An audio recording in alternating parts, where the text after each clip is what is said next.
It's been a massive year for augmented reality at E3. Oh, thanks, you guys. And to get a better glimpse at our immersive gaming future, here is I Love You Too. Here is a closer look at HoloLens and Halo 5 Warzone. It's an experience that's happening right here on the show floor.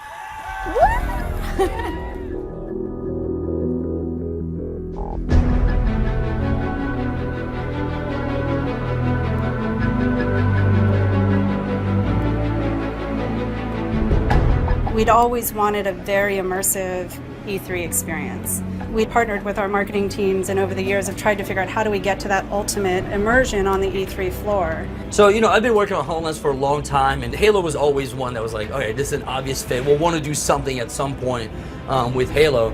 And so we kind of went back to our offices and brainstormed a little bit, and we thought, man, HoloLens is great at displaying holograms, 3D content, bringing the digital into your physical world. What a great way to explain this new mode in Halo 5 Guardians on the Xbox One called Warzone. Well, the experience really starts actually in the line. You'll have some UNSC scientists in the line who will be doing some measurements, and really those measurements are to set up the HoloLens experience, but we want to start getting you into that sense that you're in the inside of a UNSC ship. You'll get in a moment to look out of a portal, you'll get to see a Pelican hangar, you'll get to see sort of all the things going on within the ship, and you and 5 other people will end up in your briefing room. You'll be red team or blue team. You'll move up to the briefing table, and that's where you're going to get your Warzone briefing. Welcome aboard the UNSC Infinity. I'm Spartan Commander Sarah Palmer. Warzone is a hard light training simulation that recreates battlegrounds from historical engagements. Today's simulation takes place on the planet before you. So it shows goals, it shows sort of your objectives, the things you might encounter, the things you need to look out for. This is an Elder Hunter. He's extremely strong against a frontal assault. And really get you ready to go into the combat simulator and play Warzone. All right, Spartans, let's get you into the Warzone so you can try it out for yourselves.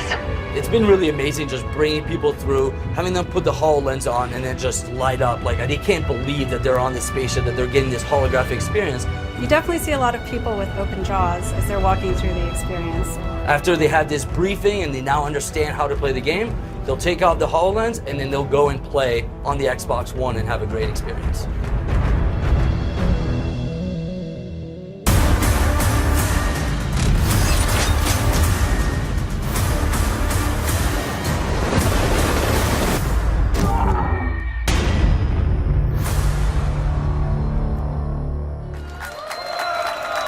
Hey guys, I gotta tell you something. I had a chance to do that Halo. That's real. That's on the show floor. We're doing that right here. If you come to E3, assuming you can get in, you can actually stand in line for a few hours and experience it. It's amazing. But welcome back. We're here with Halo 5 Guardians Masterminds, Josh Holmes, William Archibald, and Wade Mulhern. Thank you, gentlemen. We're going to take your Twitter questions and talk about Halo 5 Guardians Warzone. Now listen, before we get started, I saw some chatter on my Twitter feed about rec packs. Now, Josh, why don't you explain what rec packs are and how they fit in the game? Sure. So the requisition system is a brand new reward system in Halo 5 Guardians. And basically the way that it works is as you play games within our multiplayer experience, you're constantly earning requisition points, which you can then redeem for rec packs. Rec packs contain a variety of different items. There are cosmetic items that carry across the entirety of our multiplayer experience. Those are things like helmets and armor suits and visors and assassination animations and weapon skins. And then there are gameplay impacting items that are exclusively useful within the Warzone experience that we just announced here at E3. So those are things like power weapons and vehicles and such. And so in addition to requisition points, every time a player ranks up their Spartan rank, and every time they complete a commendation in the game, we're also rewarding them with requisition packs. Great. So just a constant, steady stream of different items to keep the gameplay experience fresh. That sounds great. Now listen, before we get to your Twitter questions, we did a poll earlier asking, what did you want to hear about first? AI, rec system, map design, or loadouts? You voted, and 32% of you chose AI. There you go. So, all right, we're gonna go right to your Twitter. So let's talk about AI. Okay.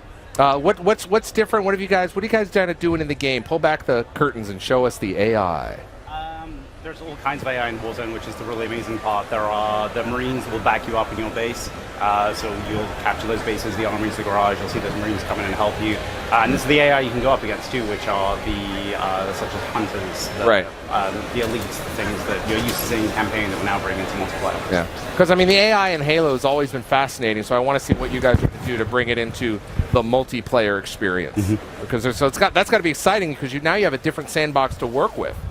Yeah, it's a very different sandbox. It's something that we don't often see, especially with multiple teams going off the same AI at the same time. You've got that red team, that blue team, and the AI in there at the same time. The engagements play out very, very differently. It's pretty exciting. All right, I have some Twitter questions right here. Right here, I've got them on this little card. Berg_the_genius on Twitter wants to know, what do you think spawned this idea of Halo matches beginning with these animations, the breakout jump, and in the Warzone airlift? Who wants to take that one? So that's something that, from a creative standpoint, I know the whole team was excited about. But Will should talk about that because Will actually implemented the Pelican sequence that starts off every Warzone. They are a really good way for us to get a cinematic experience immediately as soon as you get into the game. You jump out of the back of that Pelican, you have crawlers, you have Marines fighting them right up in front of you in your face. It lets us bring that intro into that first-person, really live experience. Yeah. All right, next question from Twitter. @Duncan23 wants to know, so excited to see more about this! Exclamation point, exclamation point, exclamation point.